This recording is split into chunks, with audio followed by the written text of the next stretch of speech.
ఈ హామీలన్నీ తీర్చడానికి 5 లక్షల కోట్ల బడ్జెట్ కావాలి. మీరు ఏ హామీ ఇచ్చారో దానికి ఎంత బడ్జెట్ కేటాయిస్తారో మీరు బడ్జెట్ దానిలో పొందుపరచకపోవడమే పెద్ద మోసం. ఇప్పుడు ఎన్నికల షెడ్యూల్ గ్యారంటీ వస్తుంది. ఈ మంత్ లాస్ట్ వీక్ వస్తుందా, మార్చ్ ఫస్ట్ వీక్ వస్తుందా, వచ్చిన గ్యారంటీ అది తెలుసు కాంగ్రెస్ పార్టీకి.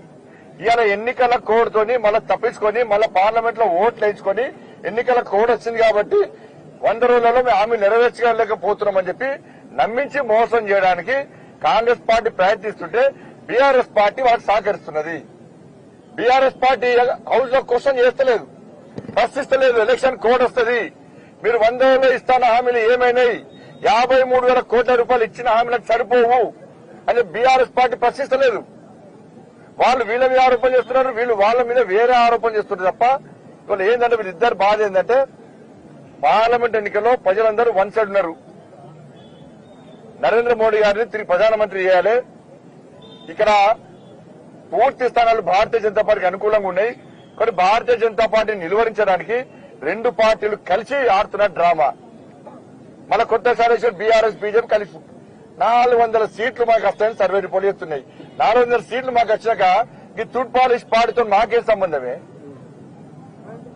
బీఆర్ఎస్ పార్టీ పార్లమెంట్ ఎన్నికల్లో 3వ ప్లేస్ బీఆర్ఎస్ పార్టీ.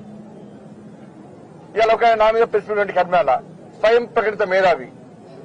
నేను ఊర్లలో ఏ గ్రామానికి ఎన్ని నిధులు చెప్తున్నాం తప్ప మేము విషయం చెప్పుకోదేది. నువ్వు చెప్పుకో, నువ్వు పోస్టర్లు వేసుకో, మెడలో బోర్డు వేసుకొని తిరుగు.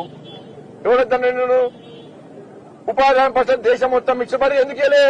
నేను పాదయాత్ర చేస్తున్నప్పుడు చాలా మంది ఉపాధి హామీ పత్రిక మీద పనిచేసేటువంటి మహిళలు సార్ 3 నెలలు సార్ మా పైసలు ఇస్తలేరు, ఏమంటే కేంద్ర ప్రభుత్వం ఇస్తలేటని బదాయిస్తారు.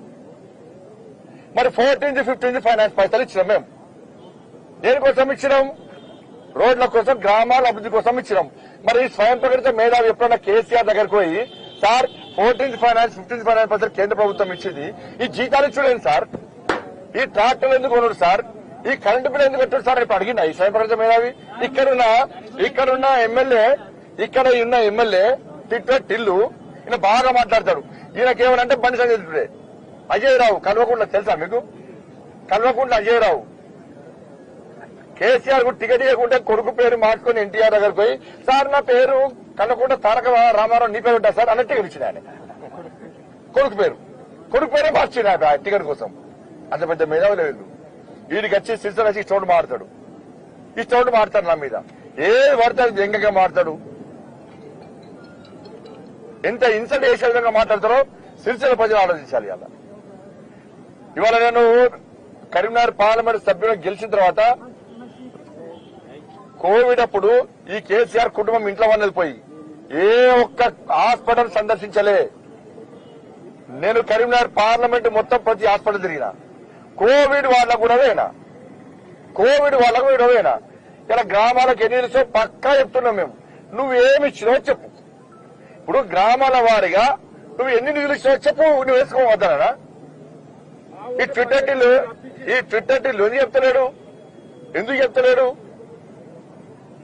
చెప్పబోయే కారణమైంది. అరే నువ్వు పై గ్రామాల పరిస్థితి సర్పంచ్ ఎందుకు ఆత్మహత్య చేసుకుంటారా? నువ్వు గ్రామాలకు నిధులు ఇస్తే సర్పంచ్ పెట్రోల్ బంక్ ఎందుకు పనిచేస్తారు? నువ్వు గ్రామాలను ఇస్తే సర్పంచులు కూలీలు ఎందుకు మారుతారు? ఇవాళ నువ్వు గ్రామాల పైసలు ఇస్తే కేంద్ర ప్రభుత్వం దారి మళ్లించకుంటే ఇలా సర్పంచ్ల బతుకులు ఎందుకు బర్బాదైనాయి? ఒక్కొక్క సర్పంచ్ కు ₹1,00,00,000 ఎందుకు ఇవ్వాల్సి వచ్చింది? ఆ పైసలు ఎందుకు ఇవ్వలే? ఎవరు ఇస్తే ఎందుకు ఇవ్వలే? ఇవాళ